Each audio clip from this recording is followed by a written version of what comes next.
Fala pessoal, vamos para mais uma sequência de exercícios, 10 exercícios de física, contemplando alguns assuntos que são bem cobrados aí nos vestibulares.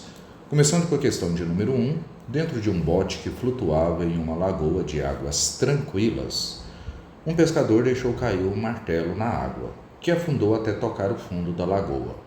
Enquanto afundava, o martelo ficou sujeito ao empuxo e à pressão exercidos pela água da lagoa sobre ele. Desde que o martelo ficou completamente imerso, então uma análise importante, o martelo já tinha afundado completamente, até chegar ao fundo da lagoa. Se nós estamos falando de empuxo e de pressão, vamos lembrar que o empuxo ele depende de 3 fatores, que é a densidade do líquido e a densidade da água. A princípio, a gente não considera que ela vai variar com a profundidade, a menos que o exercício cite isso, ao volume que foi deslocado pelo martelo. Como o martelo já estava completamente submerso, então esse volume também não alterou até ele chegar ao fundo, e a aceleração da gravidade. Portanto, o empuxo sobre o martelo foi um valor constante do momento que ele estava completamente submerso até chegar ao fundo da lagoa. Já a pressão, devido a ele estar imerso na água, é uma pressão hidrostática e ela depende da densidade da água, da aceleração da gravidade, mas depende da profundidade. Quanto mais profundo, maior a pressão hidrostática. Por isso, a intensidade do empuxo permaneceu constante, mas a intensidade da pressão aumentou, porque aumentou a profundidade, confirmando o gabarito da letra E. Já na questão de número 2, um professor de física propõe o seguinte desafio para a turma: qual o valor da temperatura na escala Celsius e Fahrenheit que coincidem entre si? A maioria das situações que a gente avalia as temperaturas de Celsius e Fahrenheit, elas são discordantes. Para situações do nosso dia a dia, normalmente o valor Fahrenheit é superior ao valor Celsius, mas elas relacionam-se entre si de forma que a temperatura em Celsius sobre 5 é igual ao valor da temperatura em Fahrenheit menos 32 sobre 9. Se o exercício está falando que elas coincidem, eu posso considerar que o mesmo valor x registrado para Celsius também será registrado para Fahrenheit. Então, substituindo por um valor único, x sobre 5 será igual a x menos 32 sobre 9, fazendo produtos cruzados, 9 vezes x será igual a propriedade distributiva, 5 vezes x, 5x, e 5 vezes menos 32, menos 160. 9x menos 5x igual a menos 160. 4x menos 160. Logo, o valor x será menos 160 sobre 4, que é menos 40. Como esse valor se refere a Celsius e Fahrenheit, tanto poderia ser menos 40 graus Celsius ou menos 40 Fahrenheit. Gabarito, letra A. Questão de número 3, vamos aplicar o princípio de Pascal, que é o princípio de funcionamento de equipamentos hidráulicos. Ele fala que o macaco hidráulico, semelhante ao da figura apresentada, pode ser utilizado para levantar objetos com muita massa. Nesse tipo de sistema, a razão entre a força aplicada e a área do êmbolo que recebe essa força é igual para os 2 braços do mecanismo, quando em equilíbrio estático. Equilíbrio pode estar parado ou pode subir, descer com velocidade constante. Na situação da figura acima, a área da seção do êmbolo maior é 16 vezes maior que do êmbolo menor. Então eu vou chamar o êmbolo menor de êmbolo 1 e o êmbolo maior de êmbolo 2. Ele nos afirma que a área do êmbolo maior é 16 vezes a área do êmbolo menor. Uma força de 1 kN, ou seja, kg 10 a terceira, 1000 newtons, está sendo exercida sobre o êmbolo maior. Como nós chamamos o êmbolo maior de 1, Então, a força exercida no êmbolo 1 quilonewtons. Então, 1 vezes 10 a terceira newtons.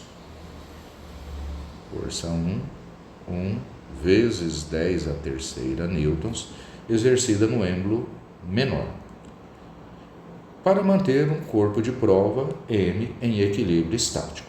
Assinale a alternativa que corresponde à massa do corpo de prova. O princípio de Pascal afirma que a variação de pressão em um ponto de um líquido é transmitida a todos os outros pontos, e essa variação de pressão é devido à ação da força 1 na área 1. Como ela será transmitida ao êmbolo 2, ela será igual à força 2 na área 2.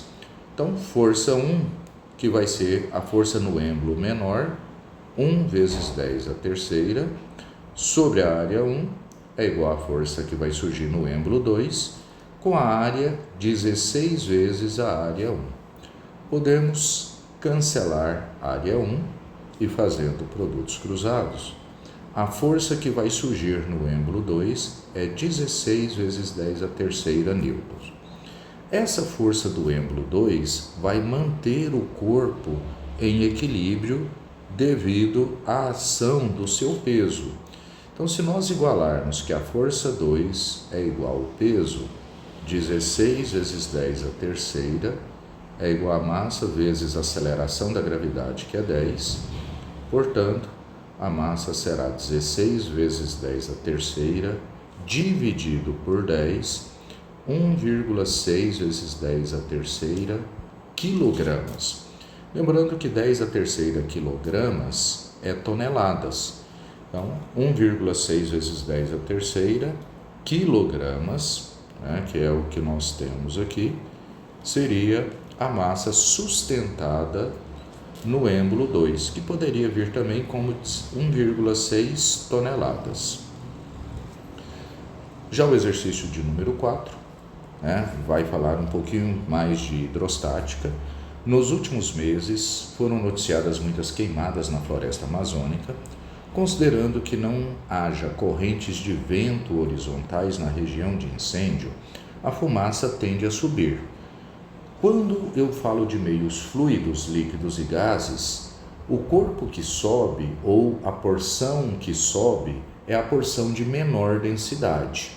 Então, devido à queimada, a fumaça sai numa alta temperatura, que provoca uma expansão, e com isso uma densidade menor que a do ar, e isso explica por que a fumaça sobe, e é só essa análise feita pelo exercício.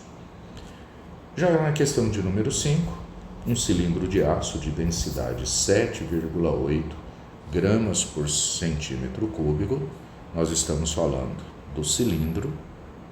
Então, informações desse cilindro: densidade 7,8 gramas por centímetro cúbico e volume 30 centímetros cúbicos. Está suspenso por um fio inextensível e peso desprezível. Considerando a aceleração gravitacional 10 metros por segundo ao quadrado, a diferença entre as tensões sobre os fios em newtons quando o cilindro está suspenso no ar e quando está totalmente submerso em um líquido de densidade 0,8 grama por centímetro cúbico. Com a densidade e o volume do cilindro, nós podemos calcular a sua massa, pois densidade, massa sobre volume, então 7,8 é a massa sobre o volume 30, produtos cruzados, nós vamos encontrar a massa do cilindro igual a 224 gramas. Se nós passarmos essa massa para quilogramas, divide por 1000, 234 gramas. Então, 0,234 quilogramas. Se o cilindro estiver suspenso por um fio apenas no ar, esse cilindro ele estará sob a ação da força peso vertical para baixo e da tração vertical para cima. A tração será igual ao peso, portanto, essa tração, massa vezes aceleração da gravidade, 0,234 vezes 10, uma tração de 2,34 newtons. Mas se esse mesmo cilindro ele for suspenso por um fio, mas mergulhado em um recipiente que contenha qualquer tipo de líquido, que no caso aqui nós vamos considerar um líquido de densidade 0,8, esse cilindro passa a receber ação de peso, tração, do mesmo jeito que na situação anterior, mas o fato dele estar mergulhado no líquido, surge uma força vertical para cima, que é o empuxo. E nesse caso, empuxo mais atração será igual ao peso. Se empuxo mais atração será igual ao peso, para encontrar a tração eu preciso primeiro descobrir o valor do empuxo, densidade do líquido, vezes o volume deslocado, e esse volume será igual ao valor do volume do corpo que está submerso. Então, esse volume deslocado é o próprio volume do cilindro vezes a aceleração da gravidade. Mas a gente vai precisar transformar essas unidades para o sistema internacional. Então, a densidade do líquido é 0,8 grama por centímetro cúbico. No sistema internacional, 0,8 vezes 10 a terceira quilogramas por metro cúbico. O volume do cilindro é 30 centímetros cúbicos. Para o sistema internacional, eu tenho de passar para metros cúbicos, será 30 vezes 10 a menos 6 metros cúbicos. E a aceleração da gravidade, 10. Com isso, o empuxo seria 0,8 vezes 30, 24, vezes 10, 240, vezes 10 a menos 3 newtons, tirando a potência de 10, 0,24 newtons. Esse é o valor do empuxo. Portanto, quando ele está submerso nesse líquido, as duas forças para cima, tração mais empuxo, é igual ao peso.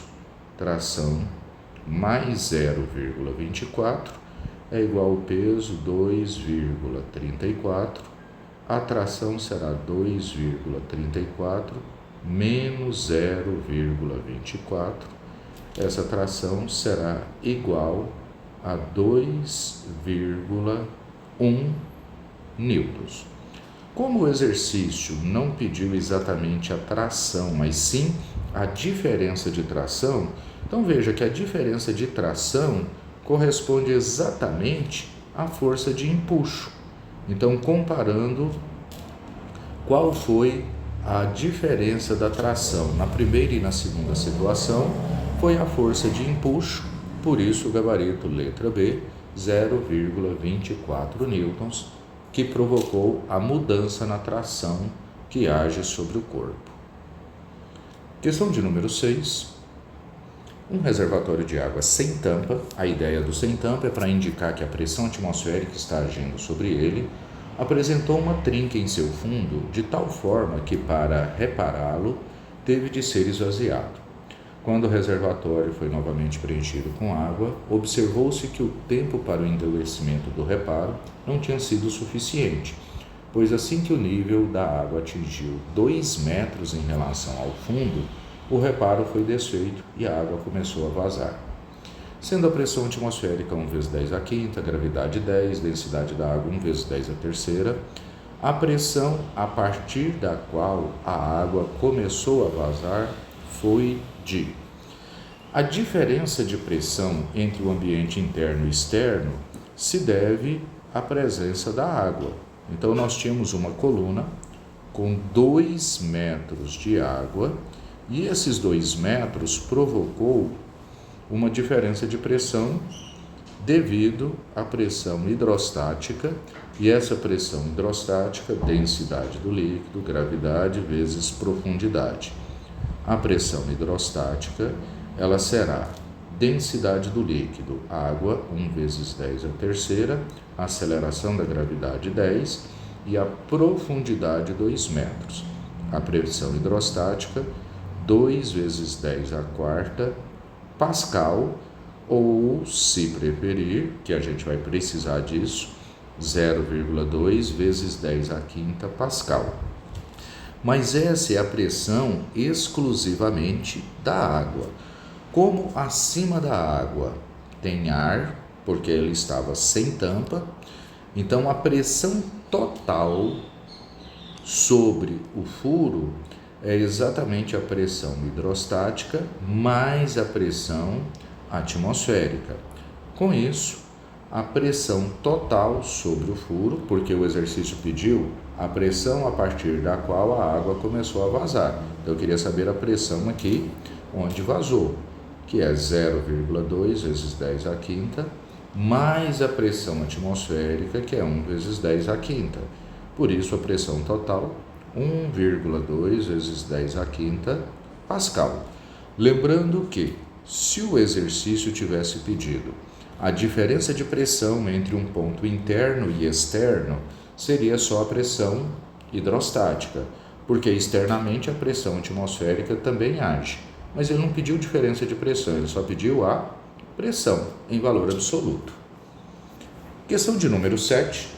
Em um local em que a aceleração gravitacional é igual a 10 metros por segundo ao quadrado e a pressão atmosférica 1 vezes 10 a quinta, um recipiente com fundo plano horizontal contém água cuja massa específica é 1 vezes 10 a terceira quilogramas por metro cúbico até a altura de 80 centímetros. Bom, de todas as unidades, somente essa altura que não está no sistema internacional, eu poderia transformá-la, 80 centímetros, para 0,8 metros. A letra A pede: calcule a pressão exercida apenas pela massa de água. Então, a pressão exercida pela massa de água, essa pressão, ela será de densidade, gravidade, profundidade. Então, essa pressão, 1 vezes 10 a terceira, vezes 10, vezes 0,8,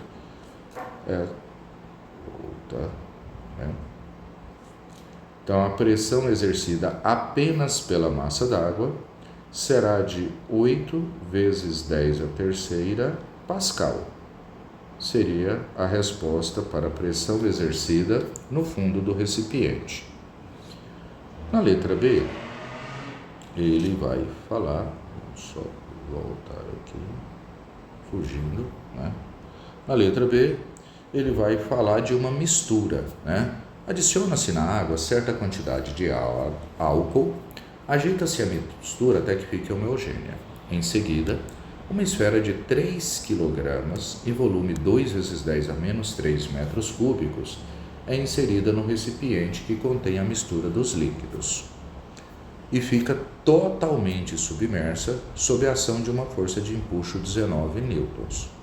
Calcule as densidades em quilogramas da esfera e da mistura.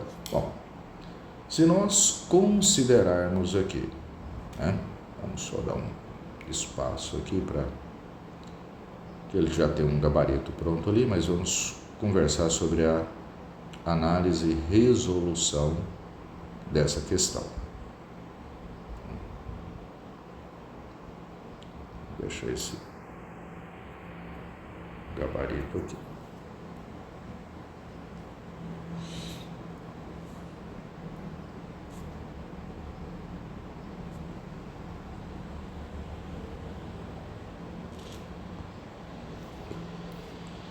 Então, vamos lá.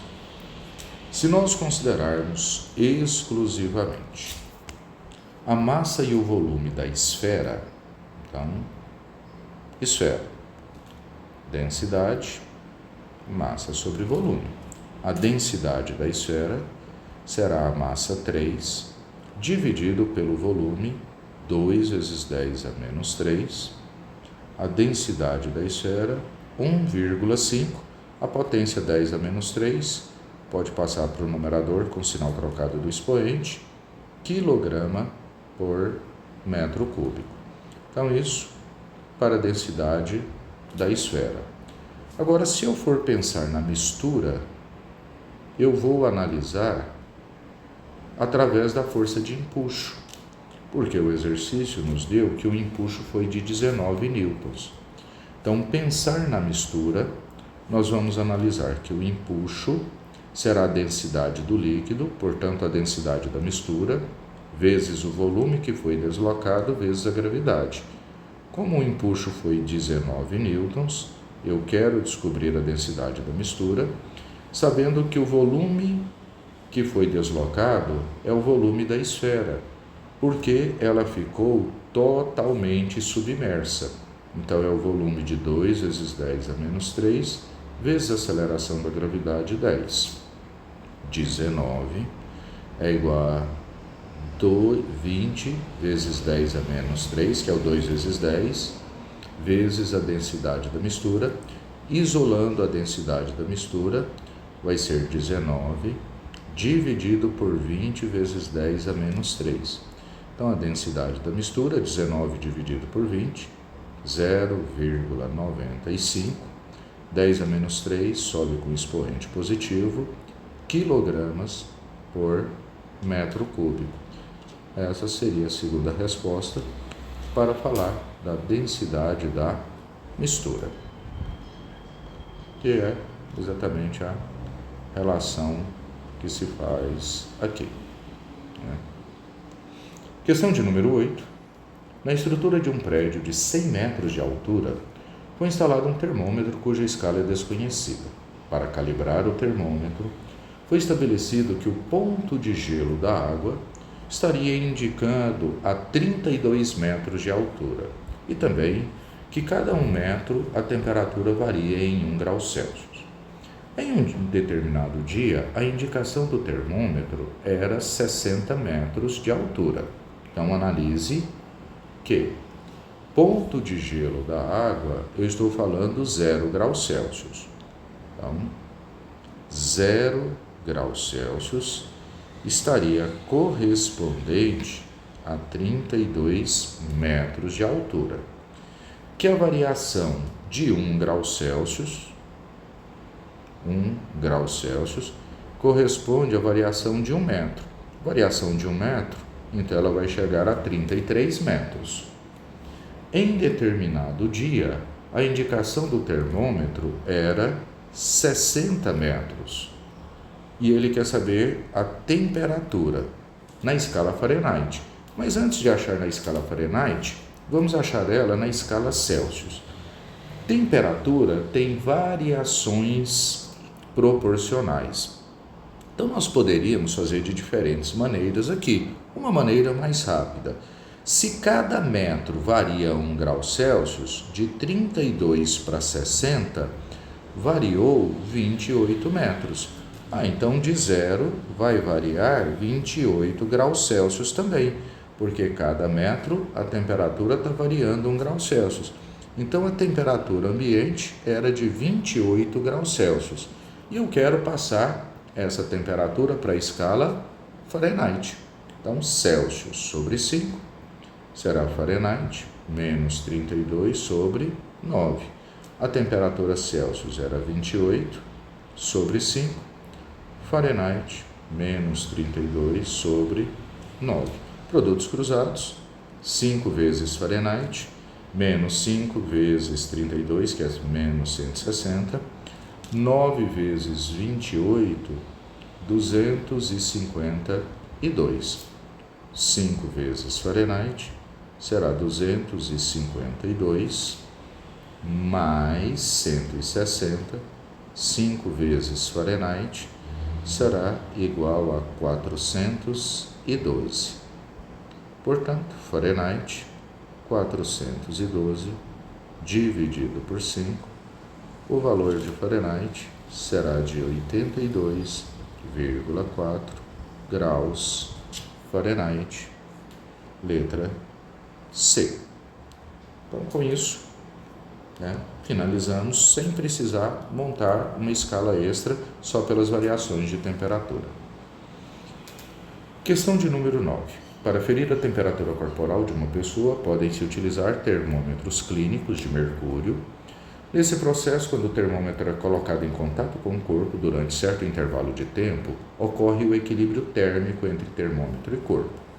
Quando o estado estacionário é atingido, faz a leitura da temperatura. Suponha que em um laboratório de física você encontre um termômetro graduado em uma escala que você não consegue reconhecer, denominada escala G. Ao verificar as temperaturas para o gelo em fusão e água em ebulição, lembrem-se, gelo em fusão, eu estou falando de 0 graus Celsius.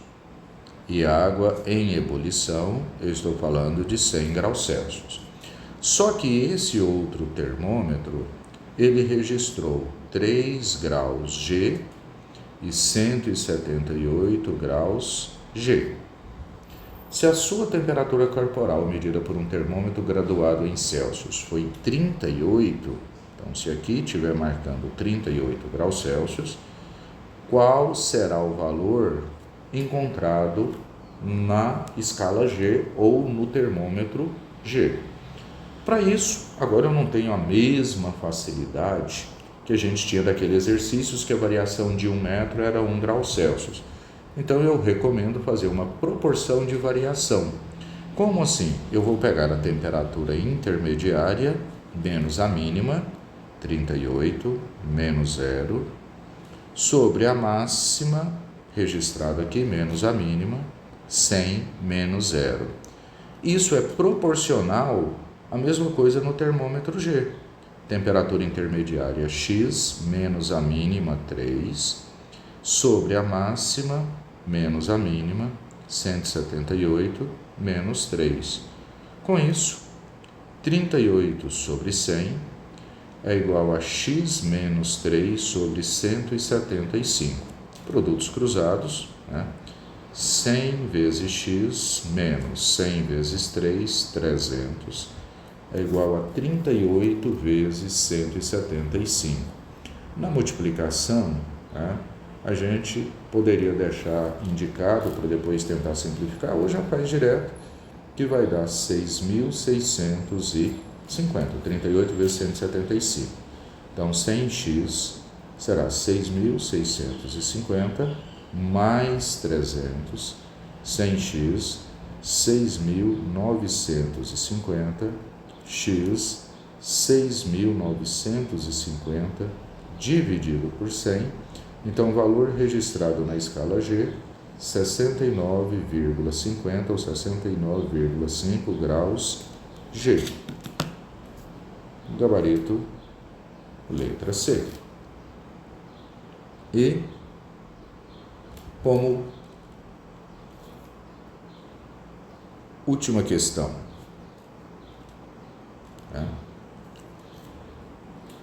o ODS 7 evoca a necessidade de pensar em energia limpa e acessível, assegurando o acesso confiável, sustentável e moderno. Há pouco tempo circulou nas mídias sociais uma fake news que um grande empresário havia encomendado uma embarcação de luxo movida a hidrogênio. O projeto de fato existia, mas não tinha relação com o empresário.